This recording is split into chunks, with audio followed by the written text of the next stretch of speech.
ಮಾನ್ವಿ ಪಟ್ಟಣದ ಕಾಕತೀಯ ವಿದ್ಯಾಸಂಸ್ಥೆ ಆವರಣದಲ್ಲಿ ತಾಲೂಕು ಕಮ್ಮವಾರಿ ಸಂಘದ ವತಿಯಿಂದ ನಡೆದ ಕಾರ್ತಿಕ ಮಾಸದ ನಿಮಿತ್ತ ಸತ್ಯನಾರಾಯಣ ಪೂಜೆಗೆ ಸಣ್ಣ ನೀರಾವರಿ ಹಾಗೂ ವಿಜ್ಞಾನ ತಂತ್ರಜ್ಞಾನ ಇಲಾಖೆ ಸಚಿವ ಎನ್ಎಸ್ ಬೋಸರಾಜು ಪೂಜೆ ಸಲ್ಲಿಸಿದರು.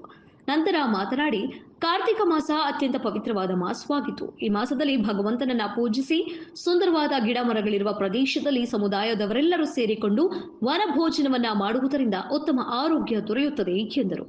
ಪ್ರತಿ ವರ್ಷ ತಾಲೂಕು ಕಮ್ಮವಾರಿ ಸಂಘದ ವತಿಯಿಂದ ಕಾರ್ತಿಕ ಮಾಸ ವನಭೋಜನ ಕಾರ್ಯಕ್ರಮ ಆಯೋಜಿಸಿಕೊಂಡು ಬರುತ್ತಿರುವುದು ಮೆಚ್ಚುವಂತಹದ್ದು ಎಂದರು. ಇನ್ನು ಯಲವರ್ತಿ ರವಿಚಂದ್ರ ಗುರೂಜಿ ಉಪನ್ಯಾಸ ನೀಡಿ, ಸೃಷ್ಟಿಯಲ್ಲಿ ಮಾನವ ಜನ್ಮ ಅತ್ಯಂತ ಪವಿತ್ರವಾಗಿದ್ದು, ಇಂತಹ ಮಾನವ ಜನ್ಮ ಸಾರ್ಥಕವಾಗಬೇಕಾದಲ್ಲಿ ಪ್ರತಿಯೊಬ್ಬರು ಭಗವಂತನ ನಾಮಸ್ಮರಣೆ ಮಾಡಬೇಕು ಎಂದು ನುಡಿದರು. ಸಂದರ್ಭದಲ್ಲಿ ಕಮ್ಮವಾರಿ ಸಂಘದವರು ಕಾರ್ತಿಕ ವನಭೋಜನ ಕಾರ್ಯಕ್ರಮವನ್ನು ಆಯೋಜಿಸುತ್ತಿರುವುದು ಶ್ಲಾಘನೀಯ ಸಂಗತಿ. ಅವರೆಲ್ಲರಿಗೂ ಕೂಡ ನಾನು ಎಲ್ಲರ ಪರವಾಗಿ ಹೃತ್ಪೂರ್ವಕ ಅಭಿನಂದನೆಗಳನ್ನು ಸಲ್ಲಿಸ್ತೀನಿ. ಇದೇ ರೀತಿಯಾಗಿ ಇನ್ನೂ ಹೆಚ್ಚಿನ ಧಾರ್ಮಿಕ ಕಾರ್ಯಕ್ರಮಗಳನ್ನು ಆಯೋಜಿಸಲು ದೇವರವರಿಗೆ ಶಕ್ತಿ ನೀಡಲಿ.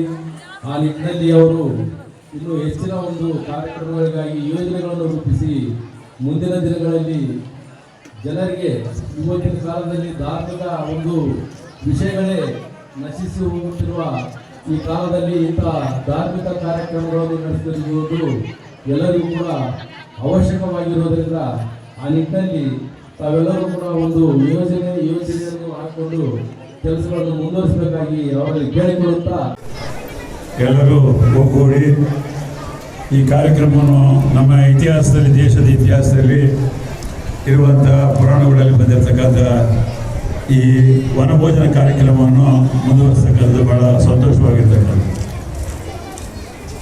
ಇತಿಹಾಸದಲ್ಲಿ ಈ ವನಭೋಜನಕ್ಕೆ ಬಹಳ ಪ್ರಾಮುಖ್ಯತೆ ಇತ್ತು.